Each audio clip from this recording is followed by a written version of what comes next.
Speaker for the evening. Before we get started, we should stand up and pledge allegiance to the flag.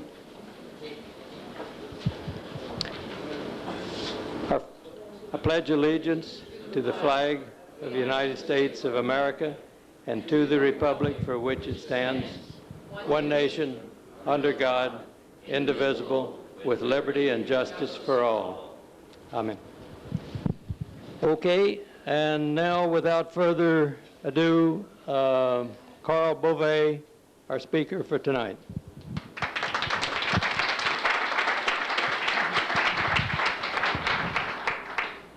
Okay,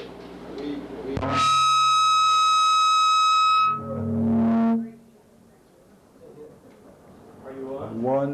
One. You're all right.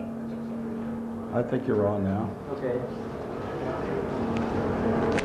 Okay. Our first, we start off tonight with remarks concerning going into the Army. I was in the first 18 to 20-year-old conscription here in America, and 8,000 of us were assembled in Hoffman, North Carolina, and we suddenly became the 11th Airborne Division without much knowledge of why or where or what made that happen. But at any rate, it was a good experience. We took basic training in that area and had everything that you would normally get: your obstacle courses and your hiking and your rifle range. Target shooting, and generally speaking, we were off to a career that started right there in North Carolina. There was one thing that was of note to me, and you might find this to be strange, but we had a general by the name of Joseph M. Swing, and he was quite a man. He was 66 years older, and he was parachuting at that time, and he was a real leader of men. But I had the grand occasion to have met him, and the circumstances in which I met him have to be told. I was going from the barracks to cross the street. This is a real rural, a real rustic camp. Camp McCall, North Carolina was. And as I'm approaching a drainage ditch to cross the street, I'm in a pair of shorts, and I have a towel, and I got some of the gear you normally use, and a Jeep turns around a corner, and by God, it has a plate. It has a plate on the front, a red background plate with 2 gold stars on it, and by God, it's the general. Now don't forget, I just come off the streets of Philadelphia, and suddenly here I am, half clad, and I've got a general right on my doorstep. Scared the hell out of me. So I throw him a salute and fall in the ditch. and I hear the Jeep move away, and I thought, well, that's the end of that. But suddenly I hear the brakes on the Jeep, and the Jeep backs up right in front of me. And he gets out, lanky guy that he was. He must have been well over 6 foot. But he gets out, and he comes over to me, and he says, with a big grin on his face, he says, "Fella, if ever in the future your life or your well-being is at risk, forget the salute." And that was my beginning with General Swing. But anyhow, North Carolina had everything that the Airborne intended to give us. In fact, probably more than I would have liked. I was placed into a rifle squad, and we were flying, we were only passengers, you might say, aboard gliders that were nothing more than plywood and tubing, and like little, there weren't much to them, to say the least. The worse than that, the pilots that flew them were madder than hell at the Army. They had been down in Florida, and they were enjoying lives with the Air Force, hoping to be pilots in motor-driven planes, and they failed. They flunked for one reason or another, and they were assigned to the glider. And that's how they flew them. They were mad, and they were going to let us know it. Anyhow, after a couple crashes that I was a passenger, I decided right then and there, this wasn't for me. I had to get out some way. And when I made inquiry to that, for that effect, I was told the only way you get out of here is you go in a paratroops. Well, I thought, that sounds like maybe a better deal. At least I'll have control of myself, and I'm sure if I get the training that they get, I'll do fine. I got a lot of the courage to do this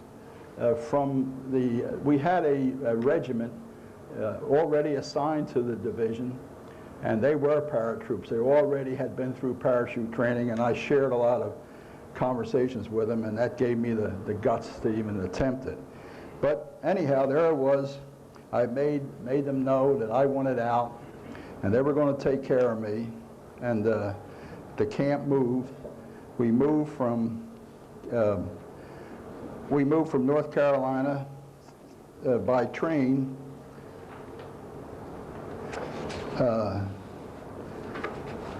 to Camp Polk, Louisiana. Chapter 1. Right. Okay. Now, Camp Polk provided the Army with an area in which to run our butts off. They put us on some real meager meals, like a brown paper bag with a sandwich and an apple in it a day, and with mud like you wouldn't believe it. And the type of mud they grow in Louisiana was such that you couldn't kick off. You had to cut it off. You had to put a blade to it and cut it off. That's how. And if you didn't, you just got heavier and heavier as you moved, with this big cloud of mud on you. But anyhow, we did 3 weeks there, and I think the only thing of note that took place on those maneuvers was half-starved. Most of us were. Why, one of our southern boys, and we were a pretty good mix of young men from all over the country, but the southern boys were always good for this sort of thing. They heard in the brush a sound that said to them, pig. It was a boar, a young boar, and they went after it. And swinging rifles left and right, I thought surely somebody was going to go to the hospital. But one of them gets that pig, and in short order, that pig was skinned. It was on a spit and over a fire, and we had roast pork for the first time on maneuvers. And boy, it was really a treat. But so Louisiana took care of us for that period of time. All of us, by the way, are losing weight like you wouldn't believe it. Between the running around and the food that was scarce, why, it was doing what the Army wanted us to do. I went in, I was 205 pound, and in short order I was a 175 pounder. And that didn't take too long. But we move on from Louisiana to Pittsburgh, California. And that, of course, that had indications that we were headed for the West Coast. Pittsburgh, California, and the Camp Stoneman was a port of embarkation for the Pacific area. And that was a good deal. They sure treated us well while we were at Stoneman. Food was excellent. It was like your last meal, so to speak. And it was going to be the last good one for a while. In fact, there was one night where I had a chance to really do good for some of my buddies. I pulled a duty they called food preparation.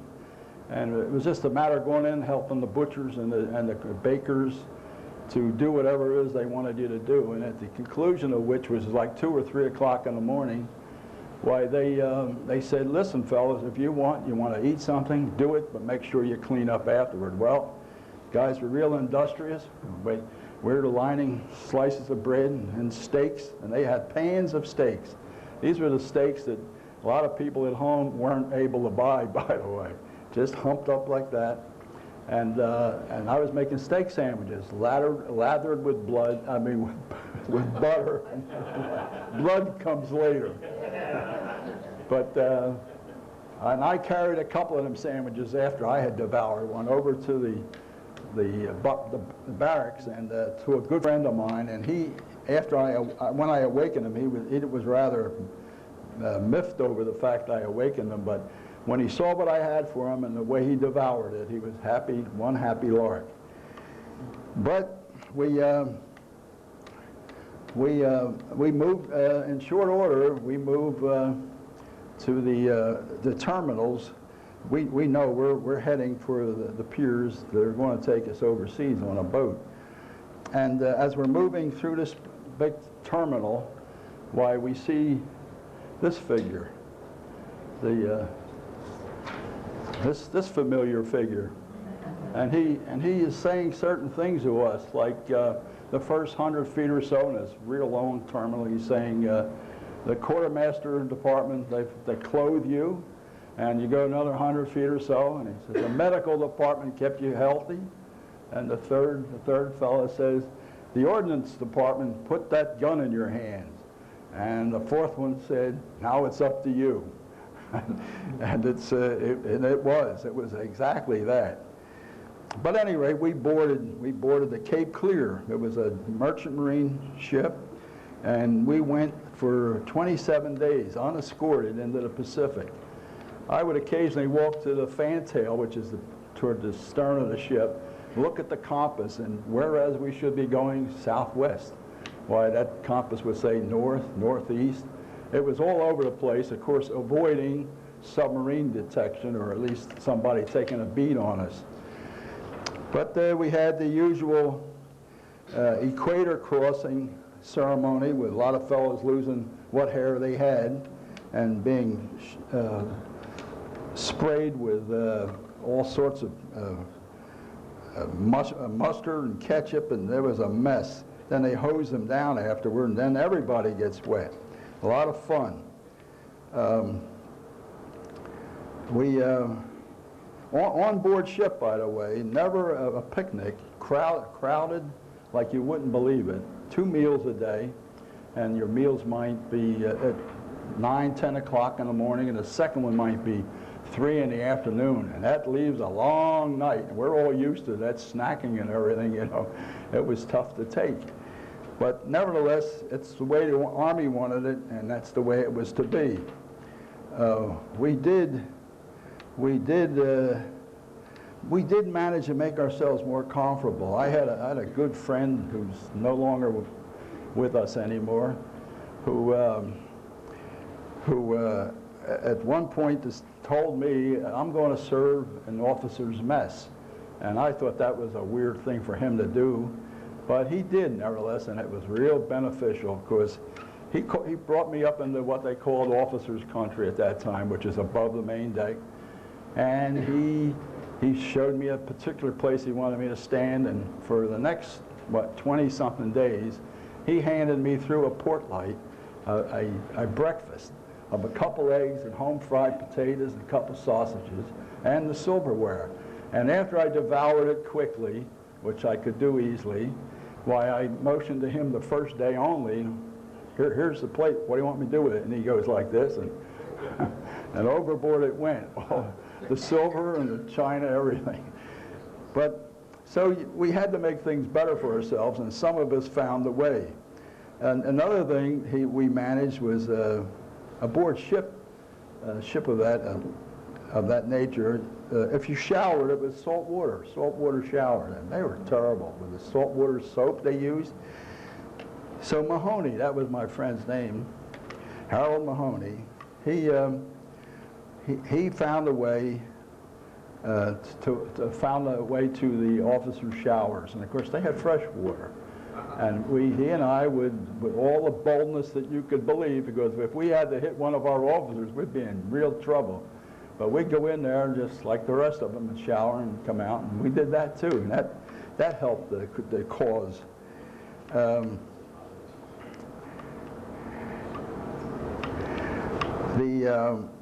the outfit, well,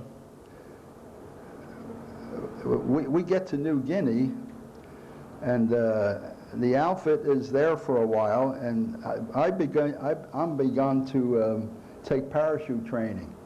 They finally take my cause up, and I'm training, and I get a couple jumps in, and I qualified. And at the very end of my jumping, I had 7 jumps when it was all over. And the jumps were only the beginning of problems. They used to run you with the sand tables and what have you. You had the parachute only got you to a place, and from then on you had to do things. And most of the time it took a lot out of you, a lot of running around, and that's what it was all about. You were an airborne force, and they trained you how to make knots. So the jumping we took care of in New Guinea. While we were in New Guinea, the Army also took advantage of us. The ports were taking ships in. A lot of ships, these Liberties coming in with cargoes and needed to be unloaded. So they start tapping this source of manpower they had, us. And truckloads would go down in the evening and help them unload. But of course, in unloading, there was a lot of good merchandise on those ships, things that we could use in these 5-man pyramidals we were living in. And so little at a time, they were finding their way into our company areas.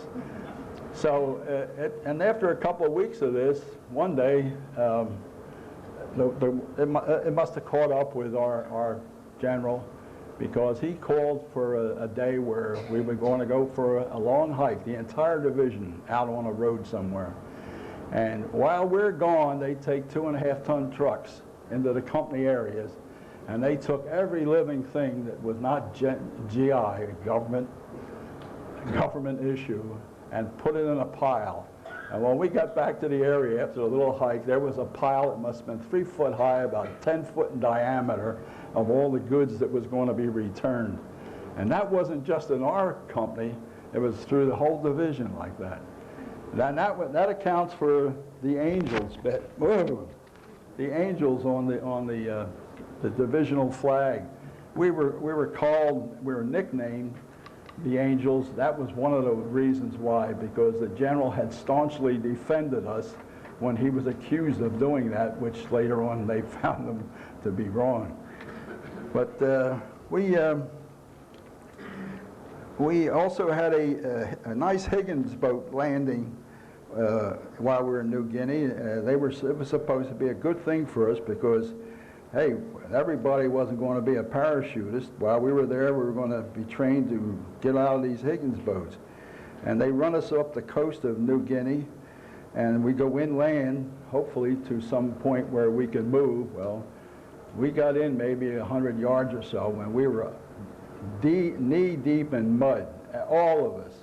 The sort of mud that when you tried to move, lift your leg, the hole that your leg was removed from filled up with water.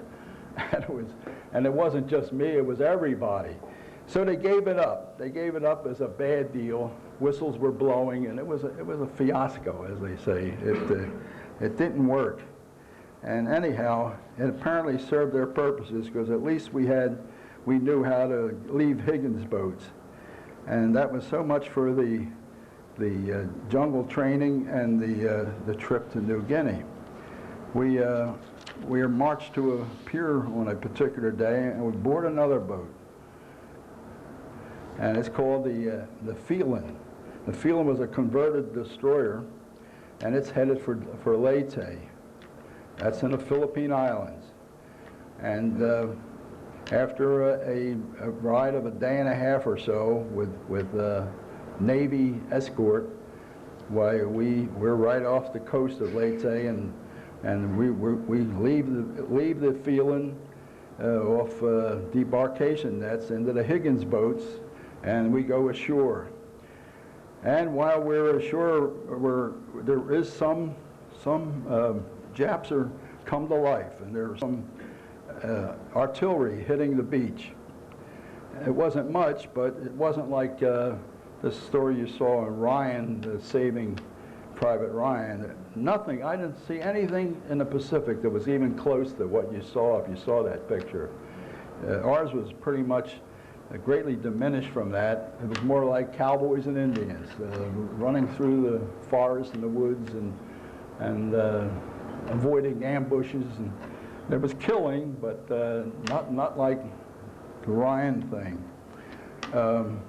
But anyhow, we get the word. Our company was the first to get the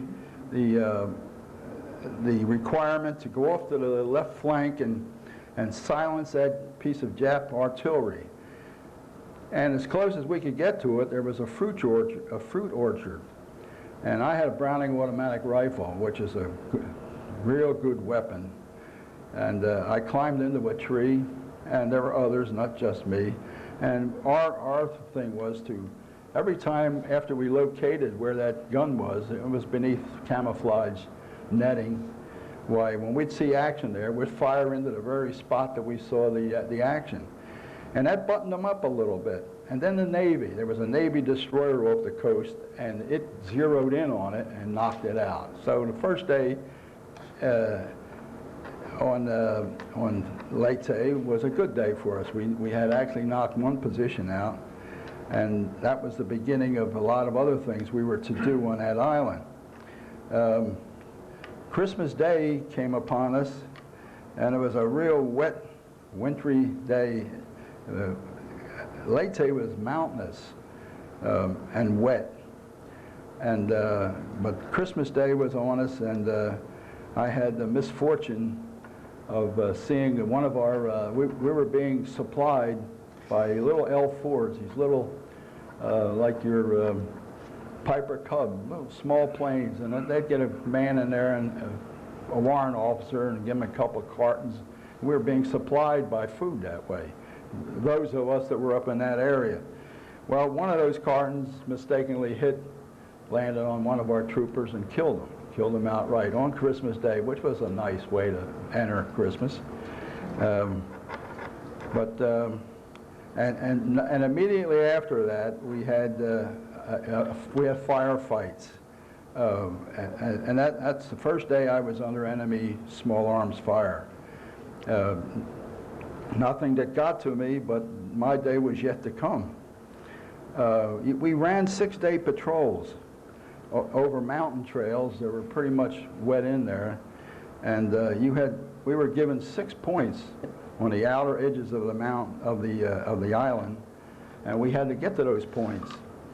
In the meantime, the Army was hoping that with us and with other patrols, we were slowly but surely annihilating all the Japanese that were still moving about on that island. And it works, except that it's also dangerous.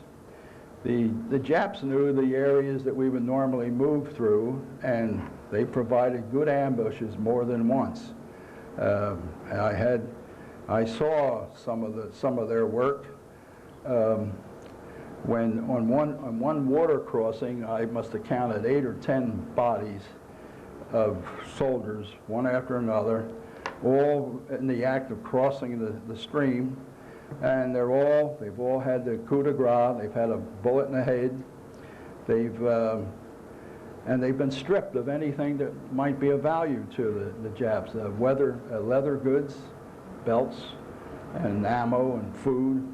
You could see boots and footwear taken from them, and that's how they were taken care of. On the other side of the stream, there was a flag, something like our friend has back there, one of the white flag with a red circle on it, Jap flag, and it was stuck, and a rifle was into the ground, and that flag, which had been white, nice and white, the field had been white, was bloodied up. Whoever stripped the bodies of the goods that I just mentioned had bloodied his hands up, and so he took one of his flags and hung it up and wiped his hands on that flag to give us the feeling that we were here and you see what we've done. It kind of would get to you, you know. This is the sort of thing that made it so that you weren't too unhappy when you had a chance to do likewise. But it was perfect. They were smart. The Japanese they were a tough enemy. They took advantage of the terrain They'd been there a couple of years. They knew the country, and they could do with little. They could do with little food, little of anything, and made them damn tough. We had another accident, and they happen. You got men with arms, with shooting items.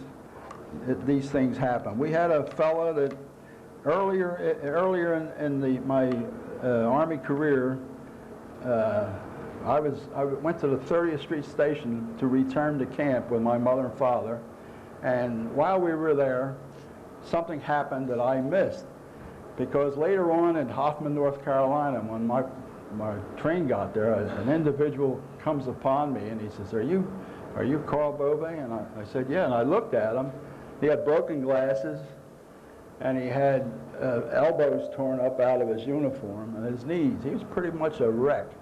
And I said, well, what's happened? He says, while the train stopped in 30th Street Station, he left it for a moment, he thought, and the train pulled away without him, and he ran off the end of the platform to catch it and got all banged up. Well, that same individual, when we're coming back out of the mountains in Leyte for a little R&R, he was a member of B Company, and B Company is they're doing close order drill as they would do once in a while, and here comes this B Company walking past us, 3 abreast with a guide on, and we're C Company people, and we're heckling them. But at the very end of the column comes this same individual that I just described, who ran off the end of the platform, and he's having trouble bringing his rifle to the point where he can go to right shoulder arms. The sling is loose. He's at sling arms, and he wants to be at right shoulder arm. He's trying to bring it to that case and still keep up with the column. Somewhere he puts the stock down on the ground, and he's fooling with a sling, and a shot goes off. And that bullet caught him right under his throat and tore the top of his head off. And that same individual who was guilty of that goofy thing up in 30th Street actually killed himself with that little bit of recklessness. To have fallen out into a formation with a rifle with ammo in it was really, you know, it's the crux of not thinking too well. But so much for the things that happen. We left Leyte for Luzon. This is after these various incidents that took place in the wet mountains and these nasty 6-day patrols through the mountains. I mentioned that one of food being what it was, while that European thing was going full blast, there was a lot of things in the Pacific. We weren't being supplied, not to my judgment, with nearly what we should have. But that being the case, we were told to do the best you can. To go off on a 6-day patrol with maybe 3 rations, 3 boxes of rations, which would only be equivalent to one day's meal, was kind of wild. And when you questioned them in the beginning when we were first there, what about it? Why, the word was, you eat off the land, eat off the land. And that only meant that you would scoop some Filipinos for some chicken if they had it, or you'd buy it. And the thing that I always latched on to was the sugar cane. I found sugar cane an enormous energy builder, and I'd get a cane of sugar cane and cut it in little plugs and put them in my back. And when the day got long and I felt like, geez, I need something to give me a little energy here, I'd put a plug of that in my mouth and chew it till it was a pulp. And it worked. That sugar was raw sugar, and it was every bit what I needed. So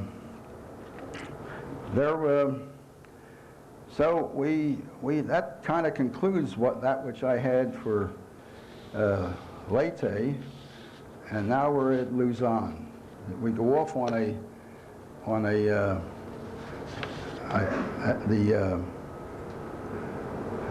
the Phelan. Phelan was a converted destroyer, and that's what we went up to Luzon with. Again, off a debarkation net, and into the surf again, and onto Luzon. Nice sandy beach, not too heavily contested, and we're in the midst of another fight. We soon became aware of a Tagatai Ridge, a high point of ground right there in Luzon, not too many miles in from the coast. And first familiarization with it was a nasty one. The Japs had zeroed in a highway on the highway, had their artillery before we were even in the area, had zeroed in their artillery pieces, and just laid in wait there for the time that we had any number of troops moving along that road. And then they fired, and they had God knows how many guns, just tore them up. Tore up a lot of good Americans. And the worst of it was that when I got there, and it was after that bloody scene, a lot of the remnant parts of those soldiers were hung and splattered up against the cables that wrapped around the road, along the roadside on the cable. Articles of clothing and flesh. That was the way the fighting took place. I mean, not good. But we were going to get ours when we got ours in days to come. We were on Nichols Field. Nichols Field was another place that we had quite a fight. Again, on an airfield. We're fighting on an airfield. That ain't too good. We were moving in. I was in a point, what they call a point company, and we were moving up ahead, and about 3 or 4 fellows ahead of me, and we're moving in when suddenly, I guess we penetrated right into the Japanese hands, because we get one heck of a mortar attack on us, laying right on us, and the word comes real fast from the rear, get back, and back we did. When we get back and we're licking our wounds and we're counting who we got and who we don't have, why we find there's a few we've left up there, and we'd like to get back and help them.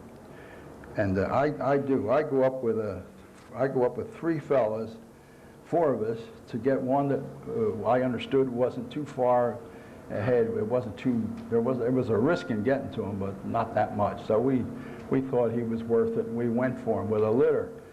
And when we get to him, he's had a nasty wound. He's caught a 20 millimeter round right through the thigh, right through his groin and out the other leg. Today he's still alive. He lives in the Pittsburgh area, and but he don't walk too well. But anyhow, we have him in a litter, and I gave him a morphine syringe.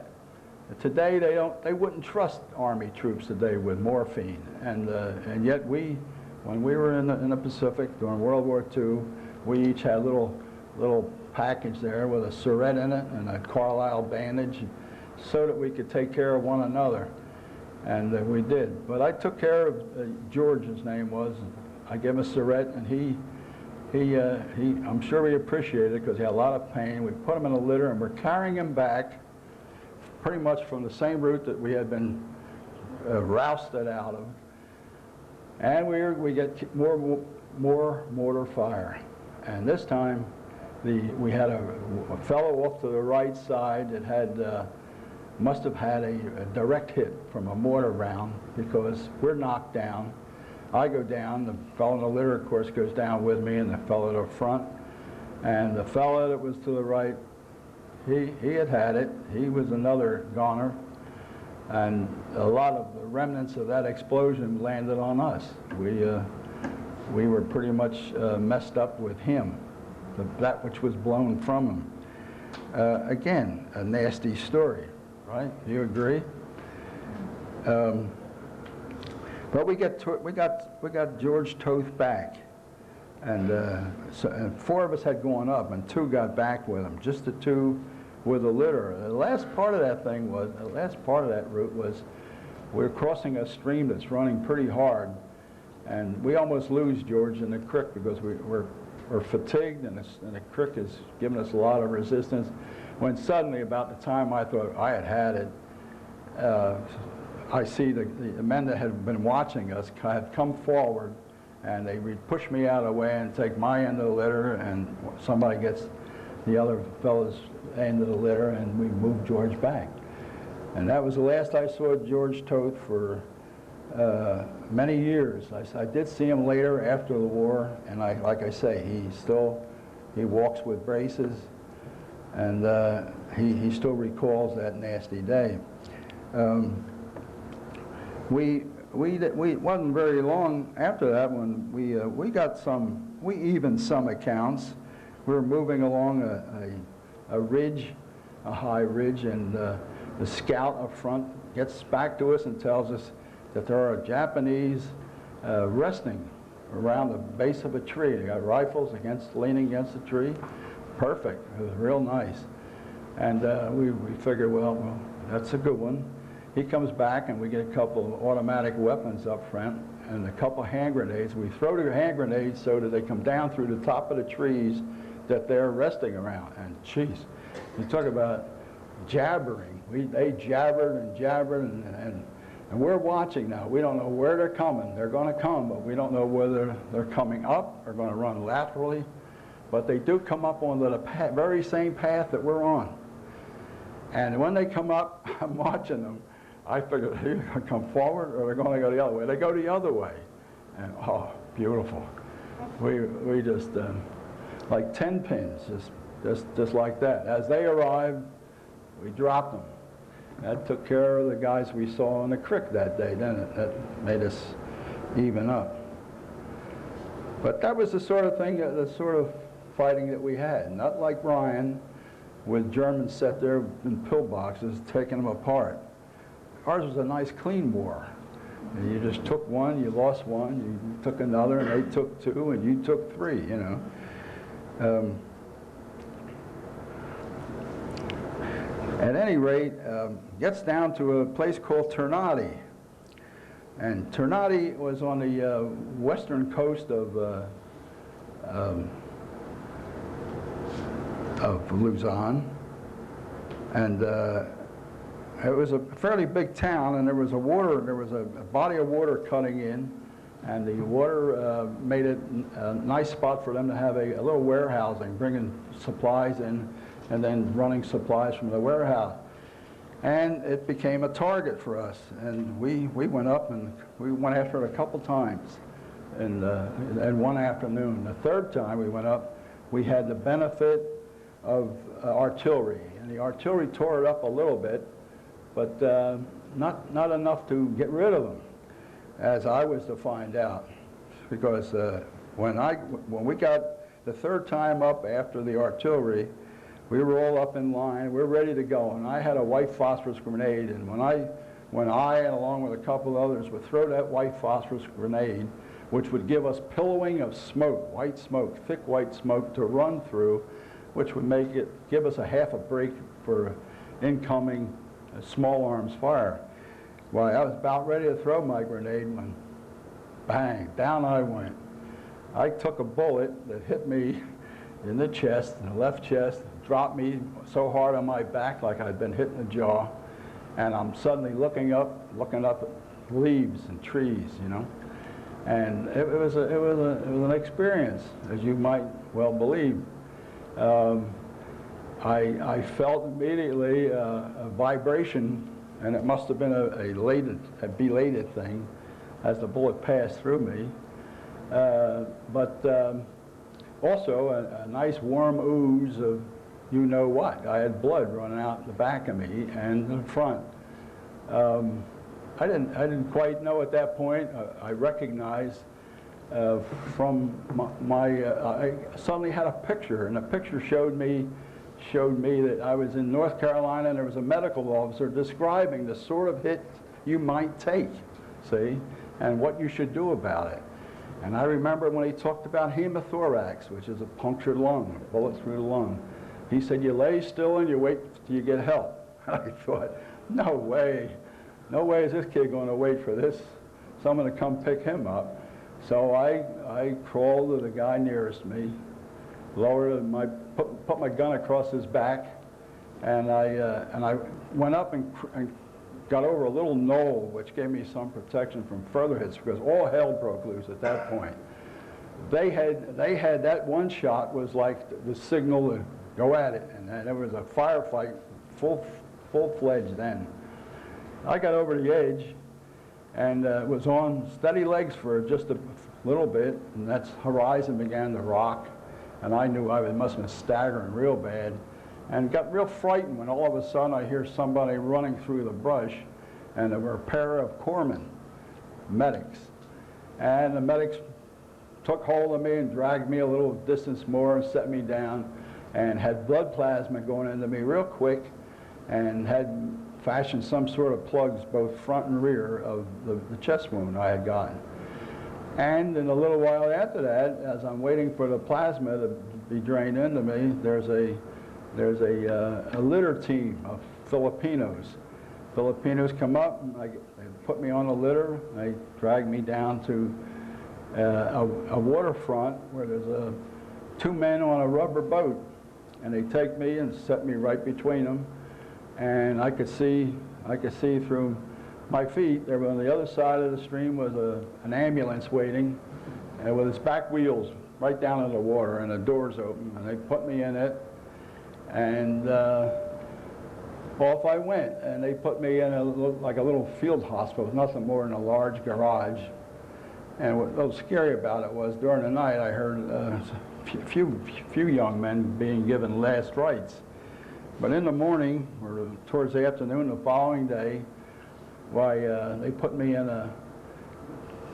up, put me in an ambulance, and took me to an airport where, again, a small plane, like a Piper Cub. They had an area right behind the pilot, and they just laid me in horizontally, and I and the pilot were head to head. I could touch him by doing that, and my feet were toward the tail. And he flew me to Manila, where there was this Billy Bid prison. The Billy Bid prison was being used by the Army as a field hospital. And from then on, I had recovery, which included being aspirated. The lung had to be drained of the blood that it had taken, and the number was 775 cc's of blood. Still remember it today. They stick a hypodermic in your back at that time, about where the lowest level of blood would be, and siphon off the blood tube by tube until they figured they had it all. And then the last bit, they took some penicillin and put a slug of penicillin in to cut any infection I may have picked up. And that was it. That was the last I had of any treatment relative to that wound. Some of it was a cord that I was told I was in good shape, and I took the wound well, and I was fortunate. I think I was also helped by the prayer I let out with after I took that bullet. It seemed like a good time to pray, and I did, and I think it helped. So after I'm at Billy Bid for a little bit, I'm visited by, I get the visit from an Air Force medical man, and he checks me out. He tells me that because I'm part of the airborne unit, they're considering flying me home, which tickled me to death, because I could not stand another boat ride, not like the first one. And they did. They flew me C-54. You want to see that? Yeah. And a 4-engine prop plane out of Tacloban Airstrip in Luzon. We fly, making 5 hops. We fly to Guam, Kwajalein, Johnson, that's Johnson Atoll, it's not even an island, and the Hawaiian Islands. And that was it. That was the next hop after Hawaii was home. I was homecoming. And I saw that homecoming at nighttime. The plane's in the air and it's dark, and I see the West Coast go from a couple of little lights, which may have even been boats, but in a moment or two, that whole West Coast was emblazoned with lights. which was one of the nicest things I had seen in years. While I was in the middle of that flight at Guam, the plane landed for refueling, and I asked the flight engineer, would I have time to take a shower? And they had a Quonset hut. They told me there was showers in it. He said, yeah, you'll have time. So I take whatever I need and I go over. I was ambulatory. I could walk about at this time. As I entered the door into the shower room, there must be 15 Japanese in there. And the hair on the back of my neck came up like Donald Duck's, you know. I suddenly imagined, the last time I saw these son of a guns, they were at the end of a pistol or a rifle. And here they are, and I'm right amongst them. And I felt real happy over the fact when I saw a couple of Americans with rifles. They were Japanese prisoners, and they were being given a break, being brought in out of the sun for a little spell in the shade and the coolness of the shower room. And I was real happy for that. And the flight home ended at Letterman General Hospital, which was in the Presidio in California. And I was real happy the first morning when I was awakened by a nurse who was pecking at me like I was a corn, an ear of corn, and she's telling me to put my shirt on. Here, geez, I just come out of the tropics, and I had a pair of bottoms on, but I didn't have my shirt on, and she was telling me that would not be permitted in America. So she told me off real good. And immediately following that, I had a little more happiness in my life when the Red Cross, the American Red Cross, came upon me and asked me what I would like to have in the way of food, anything at all. And I did. I ordered something I missed very badly, and that was good milk, cow's milk, and an egg omelet, real eggs, not powdered eggs. And I got them both. And while I was munching on that, why, they placed a phone call home to my parents, which I was appreciative of. Following that Letterman General, I get a train ride across America. I'm going home for good, going to another hospital on the East Coast.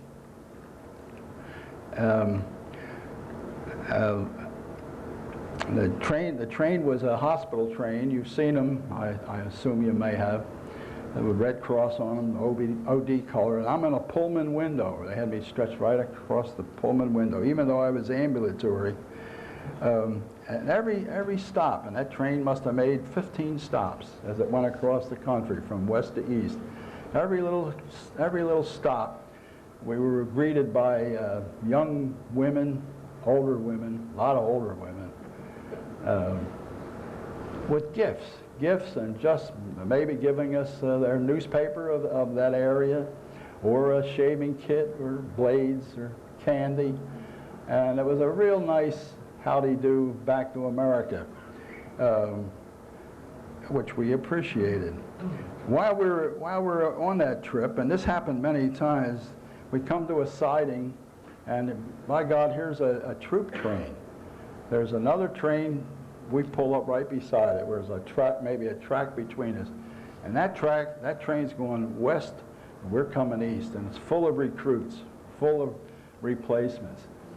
And they're tickled to death because some of our fellows on the trains had items like this gentleman in the back has. Jap flags, helmets, rifles, and their kids in the other train are cheering and having a good time. At one point I see they called one of our medics, and he crosses the tracks, and they hand him a bottle of booze. By God, those kids had smuggled a bottle of booze on their little trip, and they were giving it to us on our car as a thanks for what we had done.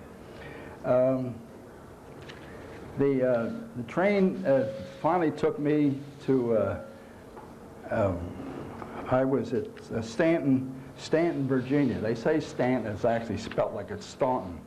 Staunton, Virginia, and I was there for a little bit. I lost a pair of boots there. Other outfits loved those paratroop boots, as did we. And I had gotten into the habit of tying my boots under the bed springs. They were hide laces. I tied them and later figured if a guy goes to take it, I'm gonna feel it when I'm laying there. Well, didn't work. I get up one morning and I had two pieces of laces. The boots were gone. So I thought, oh, you son of a gun. So being Army all the way, I thought, well, there's only one thing to do is find another pair. Right? And I did. And on my last day, I got to know that on this last day, I was going to be moving out to Camp Upton, Long Island, for a convalescent period. And I thought, well, I saw a pair of boots and even had the audacity to walk up and put my foot near them as they lay beside a bed, and I figured they'll do fine. And one evening we'd watched the movie, and now it's after dark. Only the lights in the hallways were on. The wards were dark. And I'm with my friend. I said, listen, you know what I'm going to do tonight? I'm going to grab them boots. He says, you're crazy? I said, well, that may be true, but will you go back and sit down in your bed, and if that guy seems to be alert or even awake, you take your cigarette and drag on it. I want to see that thing light. So he left. He went up and I saw him. And I'm watching it. Geez, that light is going on like a beacon. He's telling me, don't do it. Don't do it. I thought, what? Devil hates a coward. So I go up the aisle of the ward. And I just dip down ever so lightly and put my couple fingers in each of the boot, pick them up slightly, and I start moving. Now the end of the ward is out into the open. It's out into the field, the grassy plot around the place. And that I hear as I'm taking 3-4 steps, I hear the fellow say, "Hey fella, where you going with them boots?" And I figured, you better know. And I take off like a ruptured duck. I go out those doors like a bat out of hell and cross that grass. And I lost him. He was barefooted, and he wasn't going to run in that grass like I could. It was a dreadful thing to do. My wife, when I told my wife I was going to say that, she said, "Don't you dare." I think she thinks somebody here in the audience was either his boots or the law was going to come after me. But it didn't work that way, and that was that. But anyhow, I spent 8 weeks up at the Camp Upton, and they had a good program up there for bringing you around. But at the end of each week, I had a weekend at home, and that was with a new wife, too. And the only thing that was upsetting after that was that, by God, wouldn't you believe it, I start running into a nightmare problem. Now, all the nights I'm in holes and in darkness and wet and cold, and I could hear the Japs and I could see them, and I don't have any problems sleeping. But when I get home, I start having nightmares. And the nightmare it repeated every single point of it. Everything that happened, that first nightmare would reoccur on successive nights or every 3 or 4 nights apart. They eventually diminished. They left me, and I was glad they did, but I always remember what they were like. But it was, I talked to a doctor, and he said that it was typical of a combat soldier. You were, in my dream, I'm moving across an open area. I come across a building, and there's a window. The window's open. There's no hardware in it. And as I get by the window and look, there's my friend, a little slant-eyed guy, and he's up there, and he's got an automatic weapon, and he puts about 10 slugs right through me. And I feel him passing through me, and I'm dead. And that's the end of my dream sequence. And that would reoccur with an amazing similarity from one event to another. And with that, that ends our little talk tonight.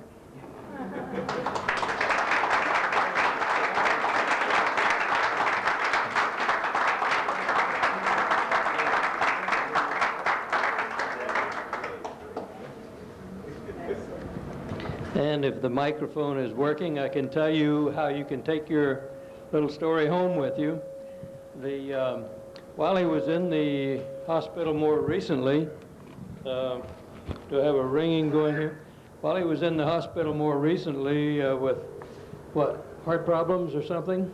Heart attacks. Heart yeah. attacks. He does a certain amount of sketching, and so he started doing some sketching, and he ended up making a story of the day he was shot in the Philippines, complete with the rubber raft taking him across the river, and the airplane that flew him out. And the library has taken his sketches, and we've put together a little booklet with all of it in there. One difficulty, I didn't get a chance to check the assembly of this. The second, there are 3 pages of it altogether, ends up making a 12-page book. And the middle page of all of these was, at least in the ones I've looked at, were put in backwards. So you get the end of the story at the beginning and the beginning of the story at the end. So what you can do is you can take the page out, turn it around so that you start with number 1, 6:30 a.m. You have 3 pictures there. You then have a picture of the fortifications that they attacked, and pretty soon you see the middle part of the story, and the end of the story is the airplane that flies him out to Manila. So if you, I'll put these in the back there. You should each take one, show it to some of your children or grandchildren. Maybe they can take them in the schools and tell a story of what life was like in the Pacific for one soldier in World War II. And let's see, what else is there that we should cover? Donations are always needed to cover expenses for our program. Last month we had Nancy Hammocky here, director of the library, and she told us about plans for renovating the area, and the things that would be most useful to us would be an installed video recording system and an improved audio system. It would make this room a whole lot nicer for us to have our programs, but it takes money, and it'd be nice if some of them in the audience by the end of the year, if you're going to be making some donations, tax-deductible donation to the library would be a nice way to help maybe reduce some of your income tax worries. So there's still a few cookies here, and I don't know if there's any coffee left. We look forward to seeing you next time. We've got a little time for questions and answers before we have to leave. We have to be out of here by about 8:30 so that we can clean things up and be out before they close the lights off. So do we have any questions? Jerry? What was the caliber in the bullet that went through your chest? 25 caliber. 25? That's what they told me. I never saw it. I believe you. It was a, would you believe it? It knocked a guy 175 pounds down like I'd been hit in the jaw. Bang. It's only about as far from me as the back of the room. That's all the further he was. And the fellows that were there remaining told me that it was in a hole, and he had a thatched lid on that hole, and he had just enough room to stick that rifle out and nail me. But that he tried to get up and move, go back to the men that he had left apparently, and they took care of him. And the guys were real quick to tell me, "We got him, we got him." So I say, thanks a lot. Is there anything else?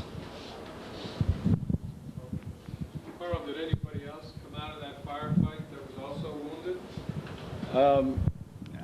I'm not sure.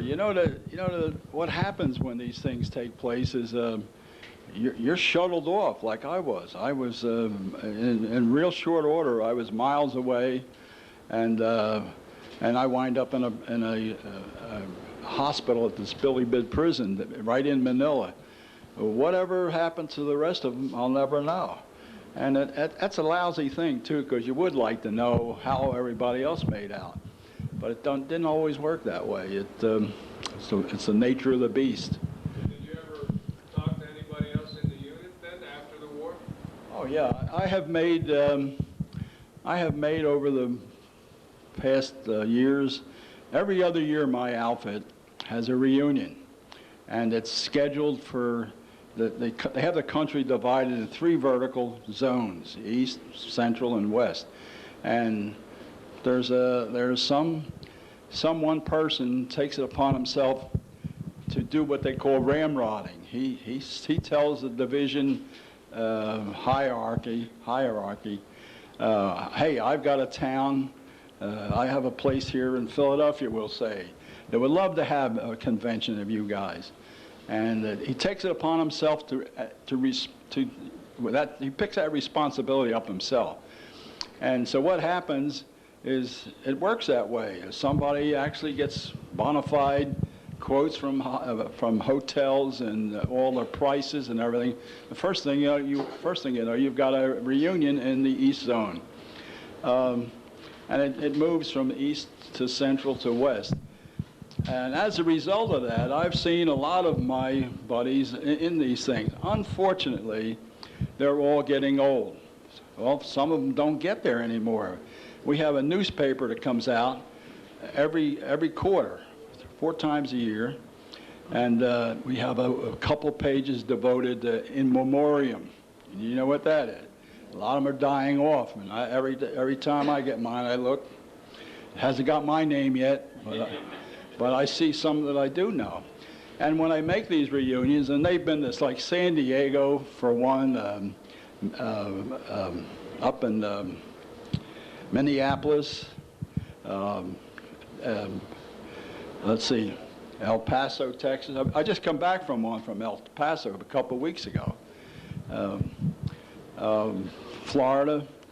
But every other year I have a place to go as a result of these things. But you do see the guys, and unfortunately, like I say, some you don't see, and some they've got hearing aids. Some are wearing glasses or are walking with the gizmos, you know, the things that help them. And it kind of pulls at you, but it's happening. And it's going to be a day where I think the Reunion Association just won't be. And I guess we can expect that. But it's always good to hear from them and see them. Yes, sir. I had a brother went through a war at that time. He was in Manila, the war ended. He was a PT, but he was in the Navy. Got hit by lightning, killed right there. Yeah, that's a shame. Yeah, I can believe it. Talking about PT boats, while we were on that west coast of Luzon, one night we're dug in, and by God, a PT boat is coming along the coast with a big light on us, frightened us. But we got our heads down because I don't know, would they shoot if they saw something, you know?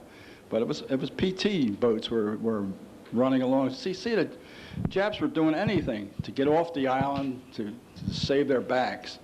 They were on the run, and that's one way they'd do it, would be have a boat pick them up or something, or be on the beach, maybe awaiting a submarine or something. I don't know. But they positively had a losing cause there at the end, and we were right there to pick up the pieces. Yeah. That's a shame. I'm sorry. He took duty for somebody else. He switched duty for someone else. Oh, is that right? Yeah. Yeah, that's the way it falls sometimes. Yeah. Yeah. But there's a lot of things go on that you wonder why, but they happen. Every time I think of those bodies that I saw more than once, I think of the people that were home.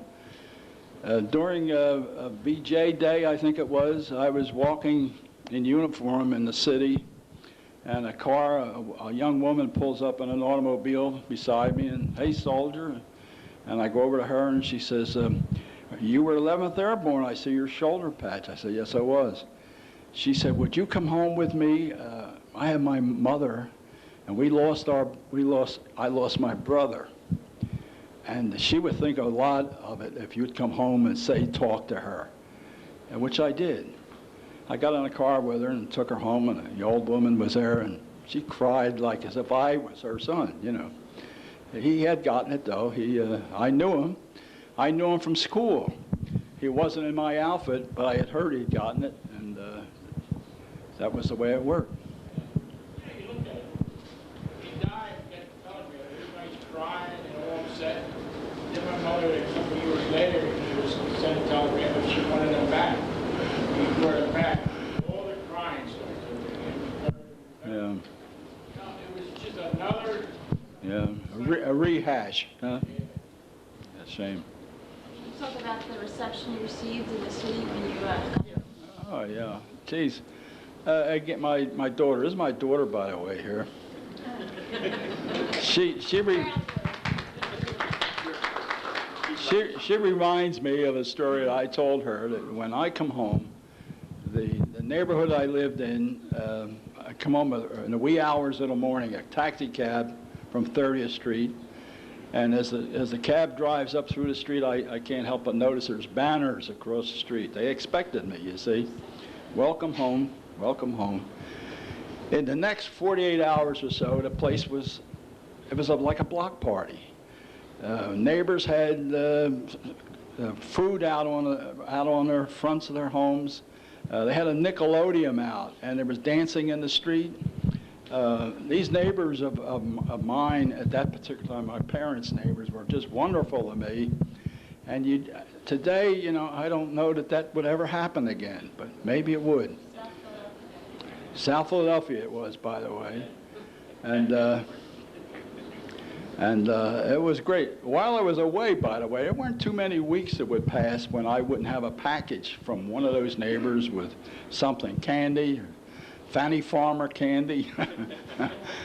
Sometimes it got to me and it was goo, you know. And they had a little, like an air raid, whatever they want to call, a little shack sitting down at the end of the street, and we built that. Really, I don't know what. I don't really remember. They had all the helmets and everything inside it. Yeah, all the gear that they needed, yeah.